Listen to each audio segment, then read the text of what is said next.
Bismillahirrahmanirrahim. Assalamualaikum warahmatullahi wabarakatuh. Kembali lagi pada praktikum metode numerik bersama dengan saya dan Wawa. Jadi pada minggu ini kita memasuki acara 2, yaitu tentang interpolasi. Nah, sebelumnya kan teman-teman udah nih belajar di kelas interpolasi, apa itu interpolasi, metode-metode yang digunakan untuk memperoleh polinom interpolasi dan lain-lainnya. Jadi kita di sini bahas sedikit dan lebih ke sintaksnya aja ya.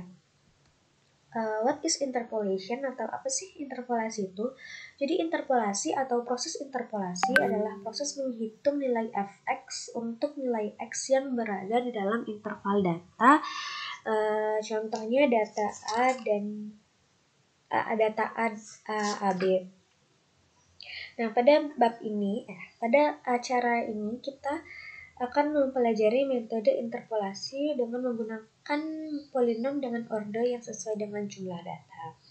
Misalkan jika kita mempunyai data sebanyak n plus 1, contohnya x, y, y, maka kita akan menginterpolasinya dengan polinom order ke n yang berbentuk pnx sama dengan sigma i sama dengan 0 sampai n ci x pangkat i.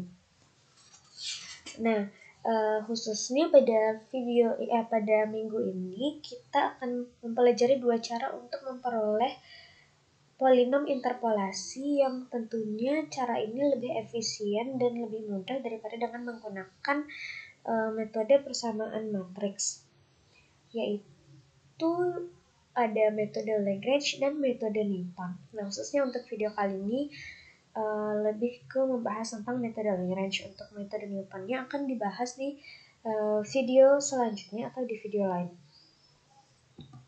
Oke, kita masuk ke Lagrange method atau metode Lagrange. Misalkan nih kita diberikan n plus 1 titik data, yaitu x0, y0, x1, y1, x2, y2 sampai dengan xn, yn.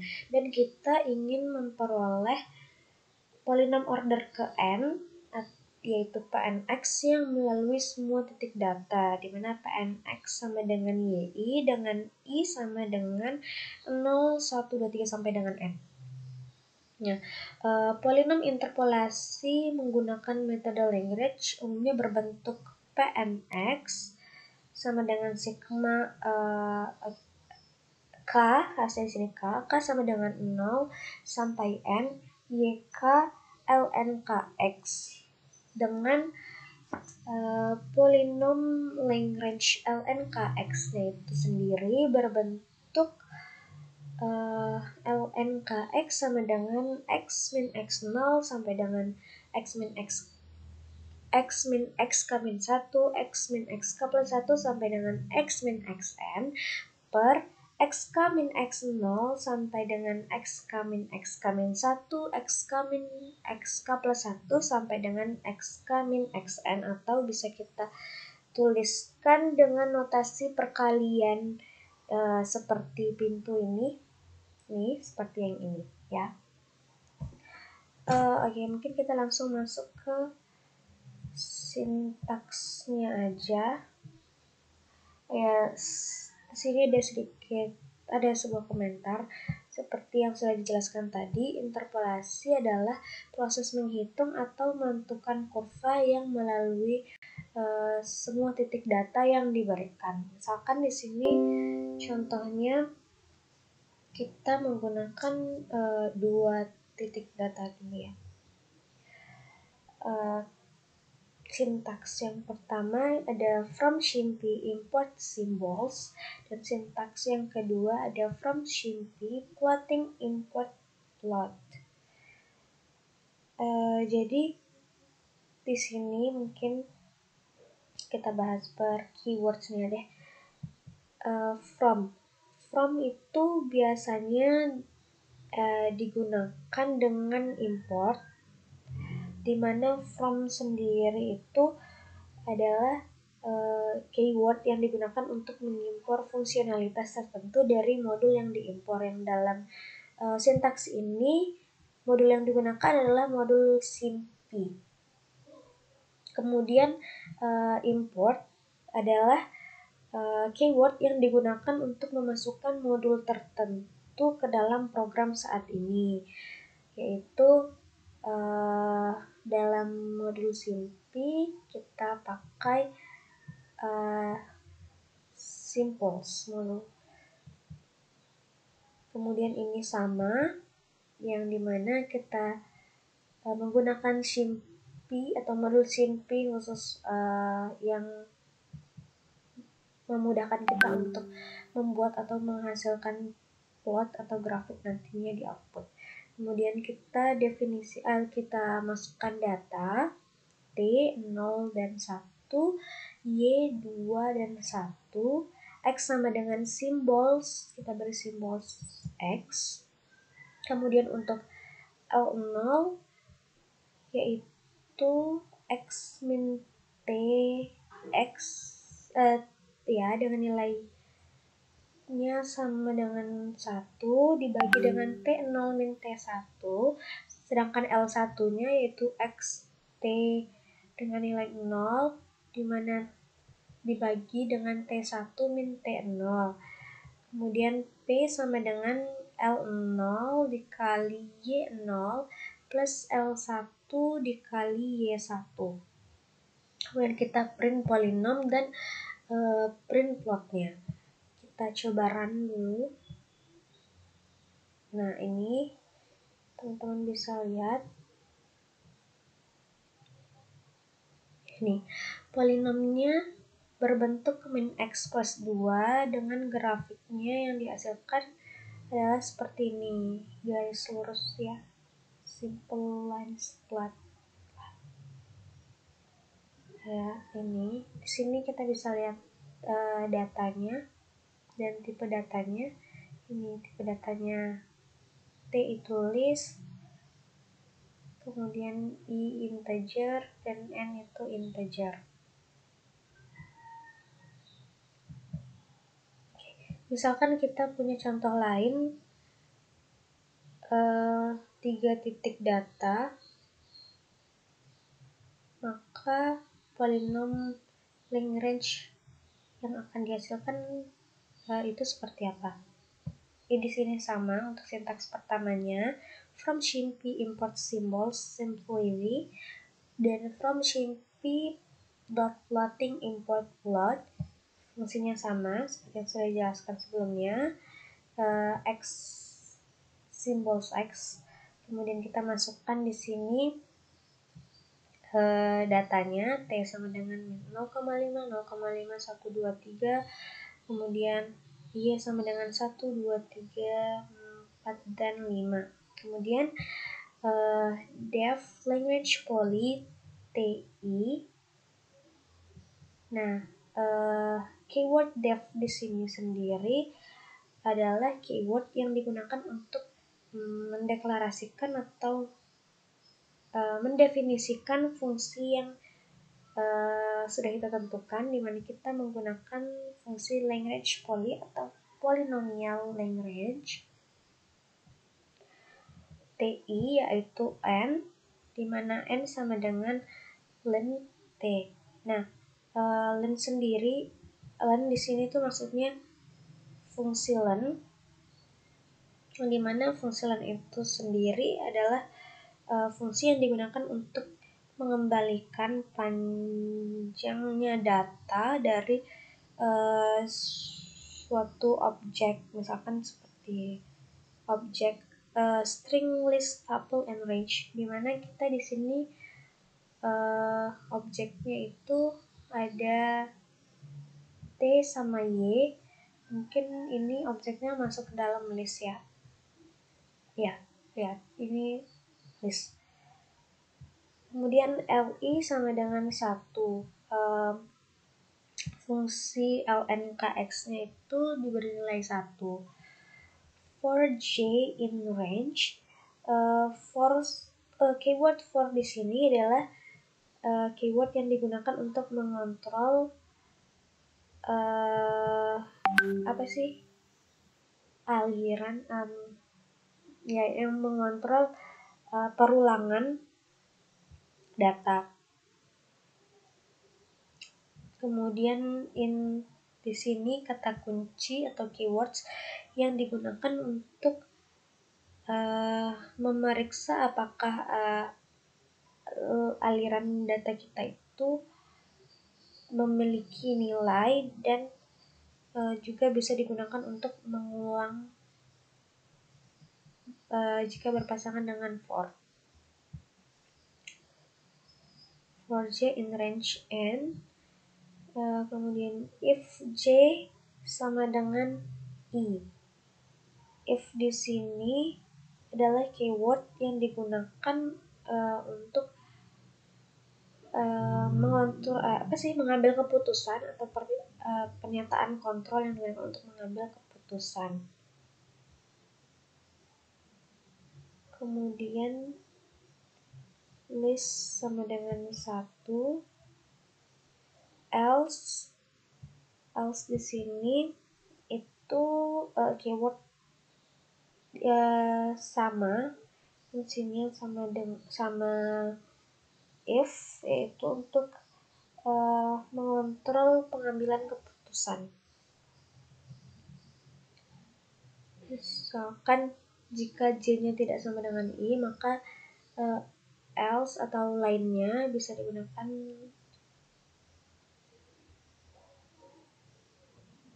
jika kan di sini if J sama dengan I, jika J sama dengan I maka listnya 1. Nah, tapi misalkan pernyataan ini tidak terpenuhi, maka lainnya list sama dengan X min TJ per TI min TJ dengan listnya ada disimbolkan sebagai LI. Return simply the LI. Return di sini digunakan untuk kembali ke fungsi LI jika pernyataannya tidak terpenuhi, maka kita mengulangnya lagi gitu ya. P0 N sama dengan len T for I in range N, LI sama dengan len range poly dari data TI dengan P sama dengan LI kali YI. Kemudian kita coba run polinomnya dan plotnya akan seperti apa.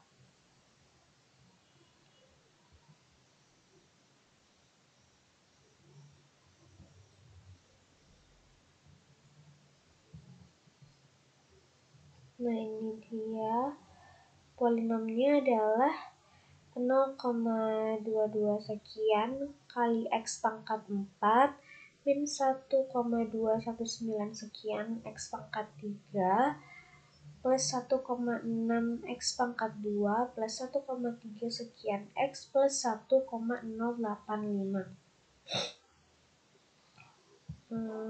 Itu untuk polinomnya, dan ini untuk bentuk grafik datanya.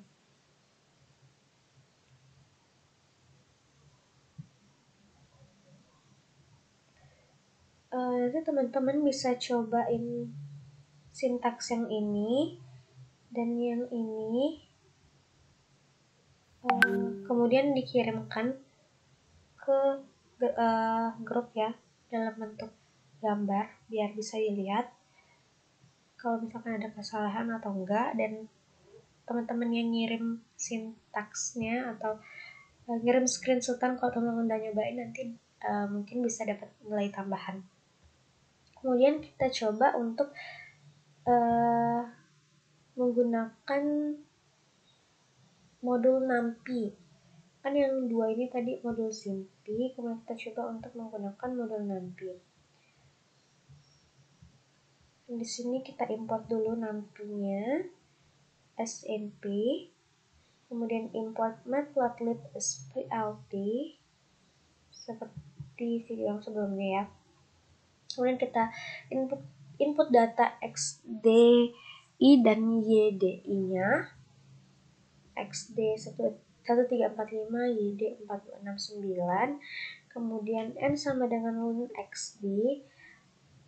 Kemudian misalkan di sini kita menggunakan X sama dengan 2, maka berapa nilai E-nya ketika nilai X-nya itu sama dengan 2. Nah, pertama kita hitung dulu nilai interpolasi PNA-nya, P sama dengan 0 for K in range N, T sama dengan YDK, kemudian kita hitung nilai LKA-nya.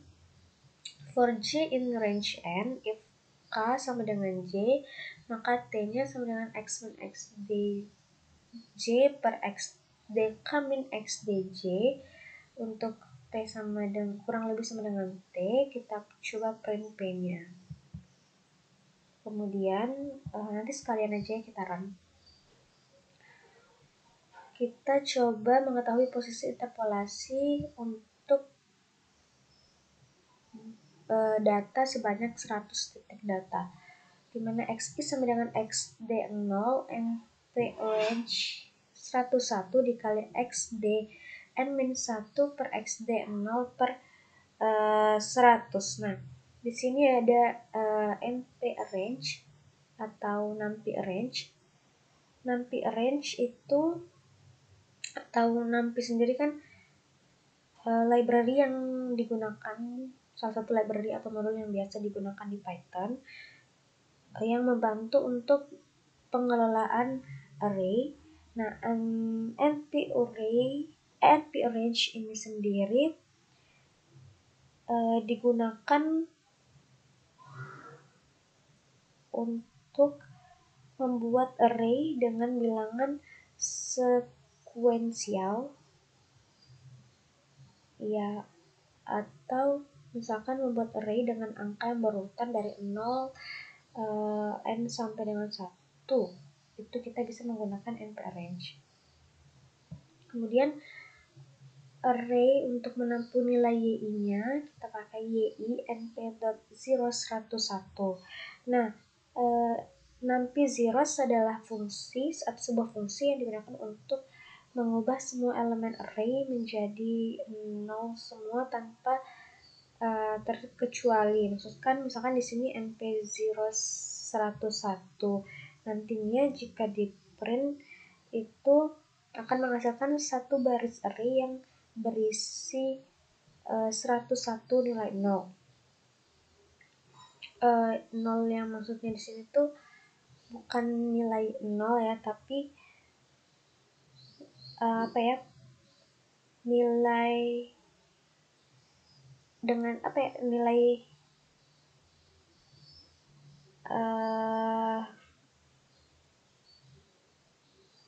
pokoknya bukan dalam artian 0, tapi kayak fungsi yang berisi fungsi zeros atau fungsi 0 gitu. Terus for i in range 101, x sama dengan xii, p sama dengan 0. Untuk k pada range n, t sama dengan ydk, hitung LKA-nya for j in range n, if k sama dengan j, t sama dengan x min xdj per xdk min xdj, p kurang lebih sama dengan t, maka yii-nya sama dengan p. Untuk visualisasinya di sini kita pakai plot plt.plot xyyi, plt.plot xdyd untuk menampilkan plot xyi-nya dan menampilkan plot xd-nya, kemudian diberi label x untuk sumbu x-nya, kemudian diberi label y untuk sumbu y-nya, kemudian dihasilkan ini sintaks untuk memvisualisasikan plotnya. Kita coba run. Nah, ini teman-teman bisa lihat IJKN-nya ini tipe datanya integer, dimana I itu ada 100, J-nya ada 3, K-nya ada 3, dan M-nya itu ada 4, kemudian P, T, dan X-nya itu float, dihasilkan SD, Y, S, D-nya berbentuk list, kemudian X ini berbentuk float, X sedangkan Y dan YD-nya berbentuk list, dan YI-nya sendiri berbentuk float seperti ini. Nah, polinom yang dihasilkan di sini kita nggak masuk sintaks untuk polinomnya, tapi karena kita sudah memasukkan nilai X2, maka dihasilkan dia nilai untuk polinomnya itu 0,25 atau 1/4 dengan grafik yang dihasilkan seperti ini.